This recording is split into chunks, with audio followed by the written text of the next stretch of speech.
My own brothers died tragically as well, truth be told.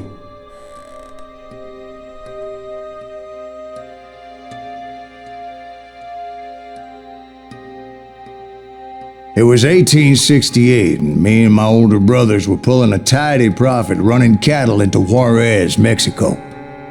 One night after my brothers retired for the evening, I found a little poker game in a cantina with a couple of cowboys.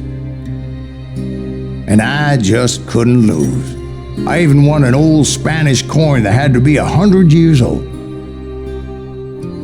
Well, I was mighty pleased with myself the next morning as my brothers and I rode for Texas. But before we crossed the border, those cowboys caught up with us. It was Johnny Ringo, Roscoe Bob Bryant, and another asshole named Jim. They wanted their money back and everything else we had, including our lives, as those boys didn't want us coming for them later. Bob put that old Spanish coin in my mouth and said, "I won't have it said that I left you with nothing, boy." Well, those horses bolted, and there we hung as those bastards rode away. The branch finally snapped under the weight of the three of us, but being my older brothers were bigger and heavier, they were already dead. And right then I swore to myself that I would avenge them. Ringo you know about, but Bob eluded me until I heard he was riding with the Wild Bunch.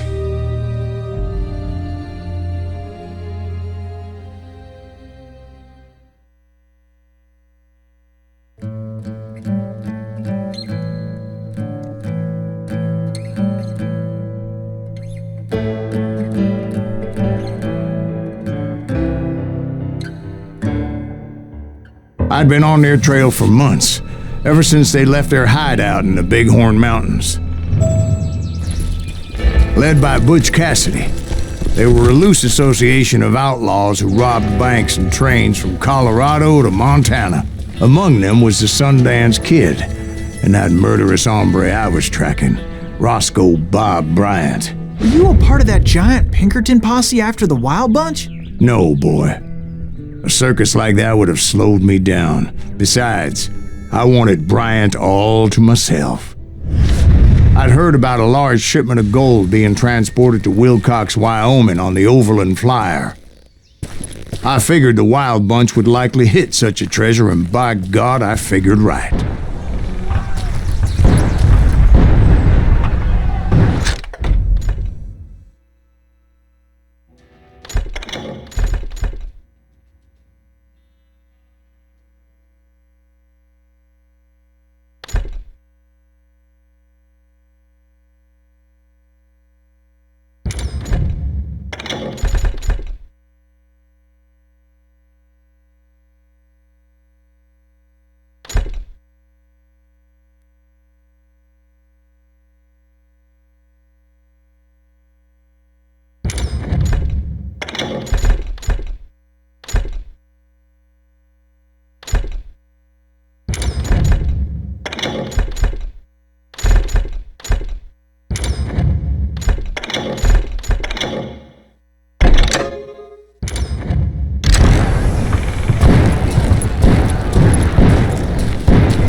They blew the bridge with the intention of forcing the train to stop. Well, I assumed the Wild Bunch was likely in the still intact part of the train high above, so I had no choice but to make my way up through the passenger cars dangling down. I was determined to make that sumbitch Bob pay for what he did to my brothers.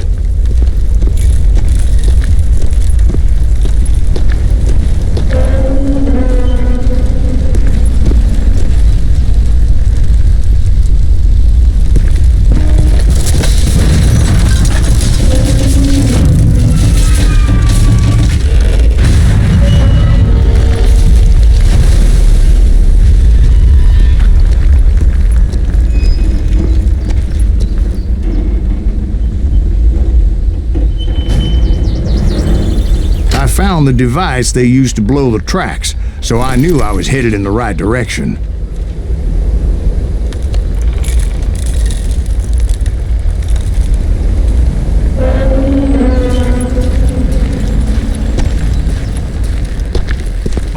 still ringing from blowing up that bridge. What'd you say? Well, I made my way off unscathed and came upon a few members of the gang and had no choice but to dispatch them. From there, I had to negotiate an even more precarious route. But first, I would need to get my ass out of there.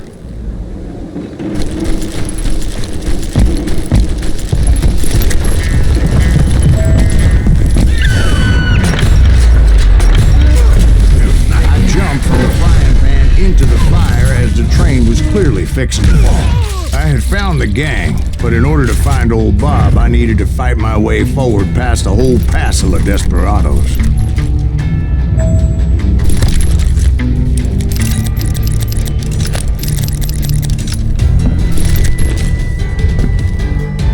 Outside, inside, any way I could, I made my way towards my prey. Well, what about the passengers? It was mostly a freight train, as I recall. There were no passengers aboard that day. Yeah, you know you can't beat me.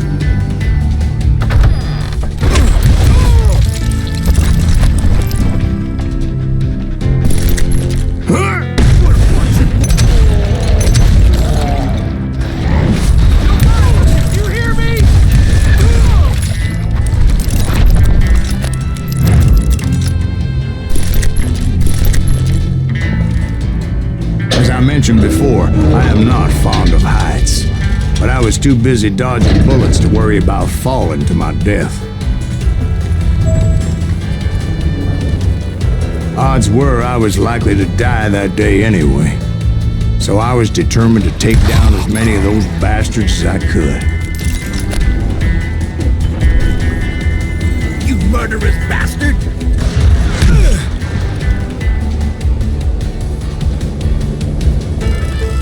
You yellow bastard!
I kept hoping the law would show up and give me a You hand. mean like that giant Pinkerton posse that I read about?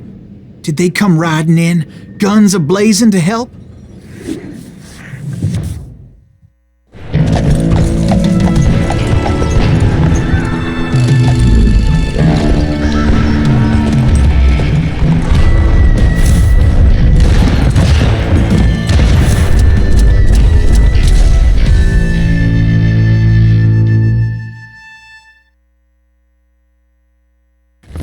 Help?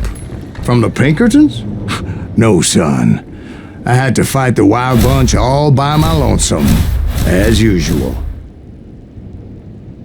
Who the hell is that?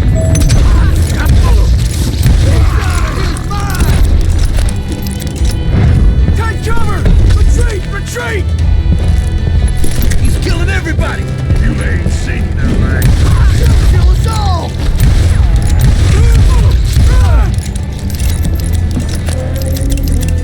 Die!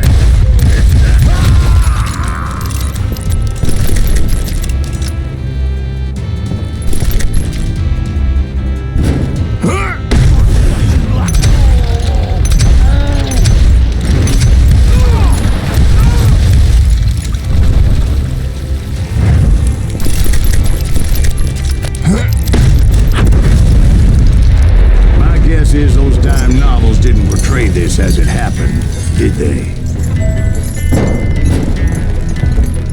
Only a few stragglers were left. I had to cut them down pronto if I was going to stay on old Bob's trail.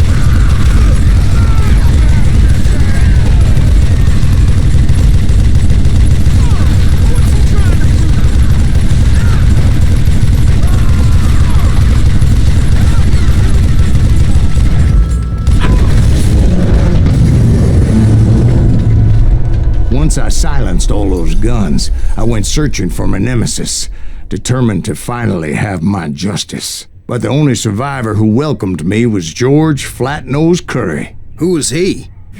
The fastest gun in the gang. Right after Sundance, I mean. And Kid Curry, and maybe Elsie Lay. Though some folks might dispute that.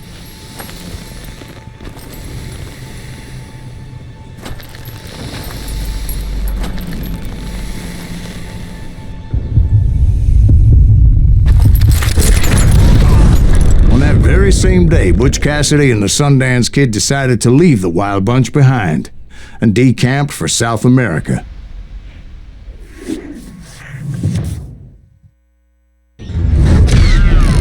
They ended up living down there for many years, but I'm sure you already know all about that.